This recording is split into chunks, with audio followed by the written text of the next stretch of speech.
Chapter 1점 희생의 세월.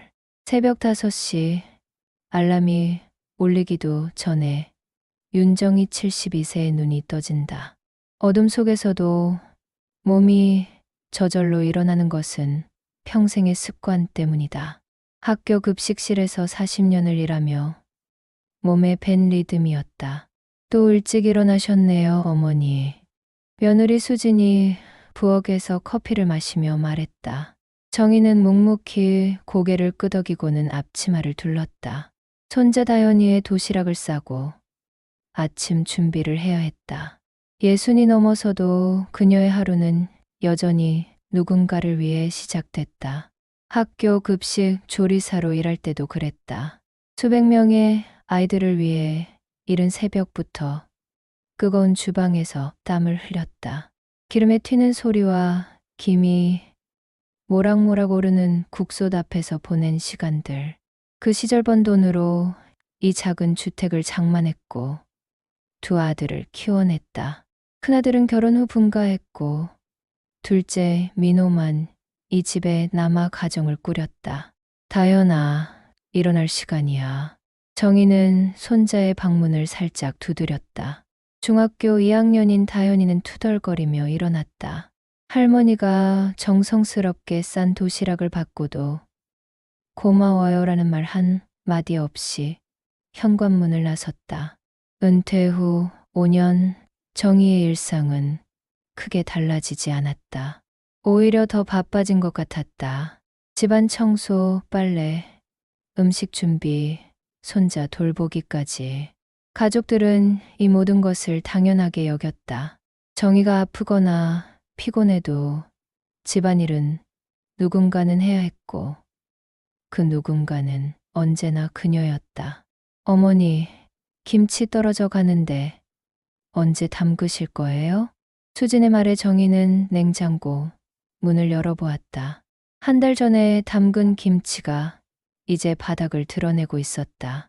허리가 아파서 계속 미뤄왔는데 결국 해야 할 일이었다. 이번 주말에 할게. 아, 그리고 다현이 교복도 좀 다림질해 주세요. 저는 회사 일 때문에 시간이 없어서요. 정희는 대답 대신 고개를 끄덕였다. 며느리의 요구는 요청이 아니라 지시에 가까웠다. 언제부턴가 가족들은 그녀를 집안의 일꾼으로 여기기 시작했다. 감사의 말은 사라졌고 당연함만 남았다. 저녁 식사 자리에서도 마찬가지였다. 정희가 정성껏 차린 밥상 앞에서 가족들은 스마트폰만 들여다봤다. 대화는 없었고 식사가 끝나면 설거지는 자연스럽게 그녀의 몫이었다. 밤이 되어서야 정희는 자신만의 시간을 가질 수 있었다. 침대에 누워 천장을 바라보며 생각했다. 언제부터였을까? 가족들이 자신을 이렇게 대하기 시작한 것이. 아니면 원래 그랬는데 자신이 깨닫지 못했던 것일까? 창밖으로 보이는 가로등 불빛이 흔들렸다.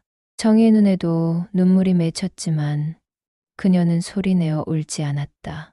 70년을 넘게 살아오며 학습한 참음의 기술이었다. Chapter 2점 무너지는 건강과 냉대. 아이고 허리야. 정희는 바닥에 떨어진 수저를 줍다가 그대로 주저앉았다. 허리에서 전기가 오르듯 찌릿한 통증이 치솟았다. 40년간 서서 일한 대가였다. 무거운 솥을 나르고 수백 개의 식판을 정리하며 곡사했던 허리가 이제 한계에 달했다. 어머니, 괜찮으세요? 수진이 다가와 물었지만 정희를 부축해 일으키려 하지는 않았다. 대신 시계를 보며 말했다. 저 회사 가야 해서요. 혹시 병원 가실 거면 혼자 가실 수 있죠. 정희는 벽을 붙잡고 간신히 일어났다. 며느리는 이미 구두를 신고 있었다. 병원에서 받은 진단은 척추 협착증이었다. 의사는 X선 사진을 가리키며 심각한 표정으로 말했다. 많이 진행되었네요. 수술이 필요합니다. 더 늦으면 걷기도 힘들어질 수 있어요. 수술 날짜는 일주일 후로 잡혔다. 정희는 집에 돌아와 가족들에게 알렸다. 수술요? 언제 하시는데요? 수진이 당황한 듯 물었다. 다음 주 화요일이야. 그럼 퇴원은 언제쯤 하세요? 다현이 기말고사 기간인데 아들 민호도 걱정보다는 불편함이 먼저 앞섰다. 어머니, 입원비는 어떻게 하실 거예요?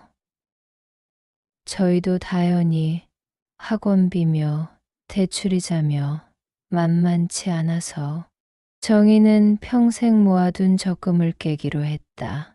자식들에게 부담을 주고 싶지 않았다. 수술은 무사히 끝났지만 의사의 당부는 엄격했다. 최소 2달은 절대 안정하세요. 무거운 것 들지 마시고 허리에 무리가 가는 일은 절대 안 됩니다. 하지만 현실은 달랐다. 퇴원 다음 날 수진이 정희의 방문을 두드렸다. 어머니, 저녁 반찬은 어떻게 하실 거예요? 냉장고에 아무것도 없는데 아직 움직이기가. 아, 그럼 제가 뭘 해야 하는 거예요? 저도 회사 일이 있는데 집안일까지 어떻게 해요? 수진의 목소리에는 짜증이 묻어났다. 정희는 침대에서 일어나려다 다시 주저앉았다. 수술 부위가 아직 아팠다. 민호는 더 직설적이었다. 어머니, 수진이도 회사 일이 많으니까 좀만 더 버텨주세요. 다현이도 곧 시험인데 집안이 이래서야. 버텨달라는 말. 정희는 그 말이 가슴에 박혔다. 자신의 아픈 몸보다 며느리의 불편함이 우선인 현실이 서글플 뿐이었다. 결국 정희는 진통제를 먹고 부엌으로 나갔다. 허리를 구부리지 못해 설거지 한 번 하는 것도 고역이었다. 무거운 냄비를 들다가 주저앉기도 했다. 그럴 때마다 가족들은 안쓰러워하기보다 불편해했다. 어머니, 그렇게 아프시면 간단한 반찬이라도 해주세요. 굳이 복잡하게 요리하실 필요 없잖아요. 수진의 말에 정희는 답할 말을 잃었다. 간단한 반찬이라도 아픈 몸으로 하는 일은 모두 고통스러웠다. 밤마다 진통제 없이는 잠들 수 없었다. 허리 통증보다 더 아픈 건 가족들의 차가운 시선이었다. 평생 자식들을 위해 살아왔는데 정작 자신이 아플 때는 짐이 되어버린 현실. 정희는 어둠 속에서 혼자 눈물을 삼켰다. 내가 이 집에서 가족이긴 한 걸까? 그런 생각이 매일 밤 정희를 괴롭혔다. 챕터 3점 들려온 대화. 진통제를 먹고도 잠이 오지 않는 밤이었다. 정희는 침대에 누워 천장의 작은 얼룩을 바라보았다. 수술한 지 1달이 지났지만 여전히 허리는 아팠고 가족들의 시선은 더욱 차가워졌다. 시계를 보니 밤 11시가 넘었다. 거실에서 텔레비전 소리가 들려왔다. 민호와 수진이 뉴스를 보고 있는 것 같았다. 정희는 잠시 화장실에 가려고 문을 살짝 열었다. 그때였다. 민호 씨, 솔직히 말해서 어머니랑 같이 사는 거 너무 힘들어. 수진의 목소리가 거실에서 흘러나왔다. 정희는 발걸음을 멈췄다. 뭐가 힘든데? 뭐가 힘들긴. 매일 아프다고 하시면서 집안일은 제대로 안 하시잖아. 그럼 제가 회사 다니면서 청소에 빨래 다 해야 하는데 정희의 가슴이 철렁 내려앉았다. 아픈 몸을 이끌고 억지로 했던 모든 일들이 제대로 안 한다는 소리로 돌아왔다. 그래도 어머니인데 어떡해. 어머니든 뭐든 나도 사람이야. 저녁에 집에 오면 쉬고 싶은데 어머니 눈치 보느라 얼마나 피곤한지 몰라. 수진의 목소리는 점점 격해졌다. 그리고 다현이도 할머니가 계속 아프다고 하시니까 스트레스 받는다고 하더라고. 아이 정서에도 안 좋을 것 같아. 정희는 벽에 기대어 서 있었다. 손자까지 자신을 부담스러워한다는 말에 숨이 막혔다. 그럼 어쩌자는 거야? 민호의 목소리에는 귀찮음이 묻어났다. 요양원 알아보는 게 어때? 요즘 괜찮은 곳도 많다고 하던데. 전문 간병인도 있고, 어머니도 또래 분들이랑 어울릴 수 있고, 요양원은 돈이 많이 들잖아. 그게 문제긴 하지. 근데 민호 씨, 어머니 명의로 된 이 집 어떻게 할 거야? 정희의 몸이 굳어졌다. 집 이야기가 나왔다. 집은 왜? 어머니가 요양원 가시면 이 집은 비는 거잖아. 그럼 우리가 관리해야 하는데. 아, 그 문제가 있네. 민호가 한숨을 쉬었다. 나도 고민이야. 솔직히 어머니 모시고 사는 것도 힘들고. 근데 어머니가 집 문제를 언급하시면 우리도 곤란해져. 어머니가 집을 팔아서 요양원비를 내시면 되는 거 아니야? 그게 쉽겠어. 어머니가 그걸 좋아하시겠어. 둘은 잠시 침묵했다. 텔레비전에서는 내일 날씨를 예보하고 있었다. 그래도 한번 떠봐. 요양원 상담이라도 받아보자. 어머니한테는 건강관리 차원에서 전문적인 도움을 받으시는 게 어떨까? 이런 식으로 말하고. 그러게, 우리도 각자 생활이 있는데 계속 이럴 순 없잖아. 정희는 더 이상 들을 수 없었다.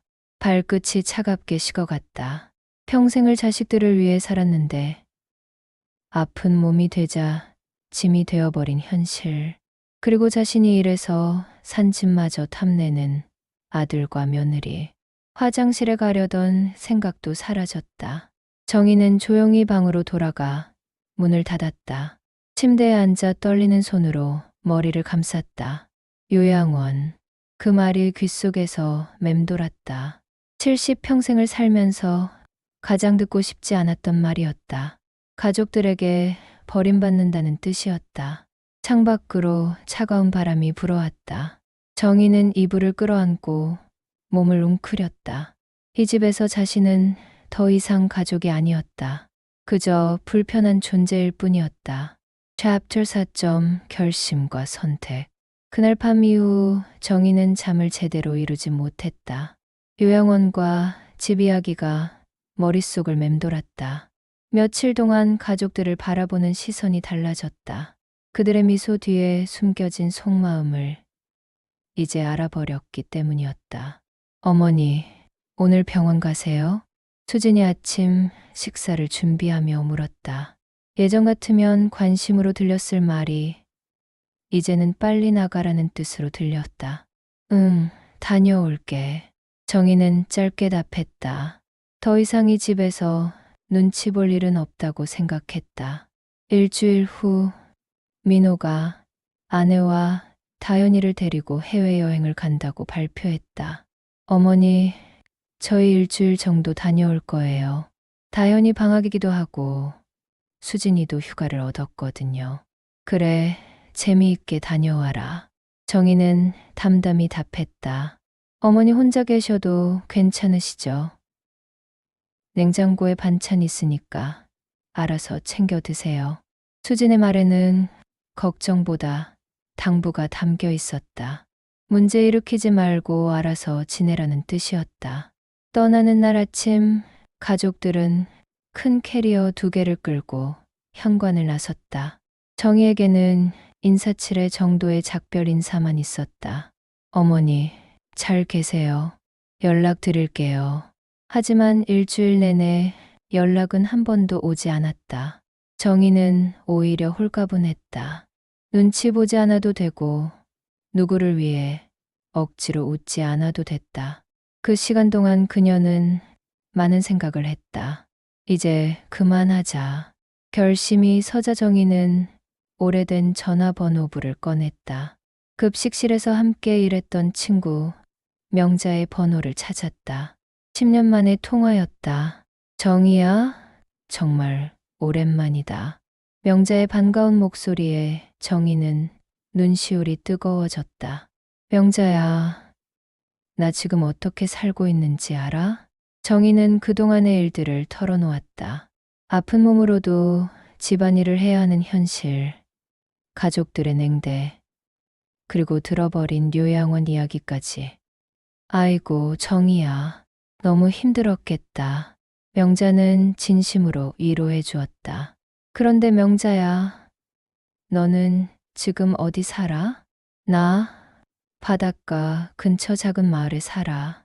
집값도 싸고 공기도 좋고 무엇보다 자유로워. 혼자 살지만 외롭지 않더라. 혼자서, 응. 처음엔 무서웠는데 지금은 누구 눈치도 안 보고 내 마음대로 살 수 있어서 좋아. 정희야, 너도 이곳으로 와봐. 새로운 삶을 시작해보자. 명자의 제안에 정희의 마음이 움직였다. 하지만 내 나이에, 나이가 뭐야? 우리 아직 건강하잖아. 나이 핑계 대면서 계속 그렇게 살 거야? 그날 밤 정희는 잠들지 못하고 생각했다. 평생 누군가를 위해 살았지만 정작 자신을 위한 삶은 없었다. 가족들은 이미 자신을 짐으로 여기고 있었다. 그렇다면 이제는 정말 자신만을 위해 살아봐도 되지 않을까. 며칠 고민 끝에 정희는 결심했다. 집을 정리하고 새로운 곳으로 가기로. 40년 동안 모은 적금과 이 집을 팔면 노후를 충분히 보낼 수 있을 것이다. 정희는 부동산 중개업소에 연락했다. 그리고 명자가 사는 바닷가, 마을의 부동산도 알아보았다. 작지만 깔끔한 원룸이 있었고 가격도 적당했다. 일주일 만에 모든 것이 정해졌다. 집은 생각보다 좋은 가격에 팔렸고 새 집 계약도 끝났다. 정희는 필요한 집만 챙겼다. 40년간 모은 살림살이 대부분은 버리거나 기부했다. 떠나는 날 아침 정희는 마지막으로 집 안을 둘러봤다. 추억에 깃든 공간이었지만 더 이상 자신의 자리는 아니었다. 이제 윤정희로 살아보자. 정희는 큰 숨을 들이쉬고 집 열쇠를 식탁 위에 놓았다. 그리고는 가벼운 발걸음으로 현관문을 나섰다. 챕터 5점 나를 위한 삶. 바닷바람이 정희의 얼굴을 스쳤다. 짠내 섞인 공기가 폐 깊숙이 스며들었다. 40년 만에 맡아보는 자유의 냄새였다. 새로운 집은 바다가 보이는 작은 원룸이었다. 가구라고는 침대와 작은 식탁, 옷장 하나뿐이었지만 정희에게는 궁전처럼 느껴졌다. 누구의 눈치도 보지 않아도 되는 온전히 자신만의 공간이었다. 정희야, 어때? 마음에 들어? 이사를 도와준 명자가 물었다. 좋아. 정말 좋아. 정희의 눈에는 눈물이 맺혔다. 기쁨의 눈물이었다. 일주일 후 예상했던 전화가 걸려왔다. 어머니, 지금 어디 계세요? 집에 아무도 없는데. 민호의 당황한 목소리였다. 여행에서 돌아온 모양이었다. 나는 새로운 곳에서 살고 있어. 새로운 곳이 어디예요? 무슨 소리예요? 집 팔았어. 전화기 너머로 침묵이 흘렀다. 곧 수진이 전화를 받았다. 어머니, 농담이시죠?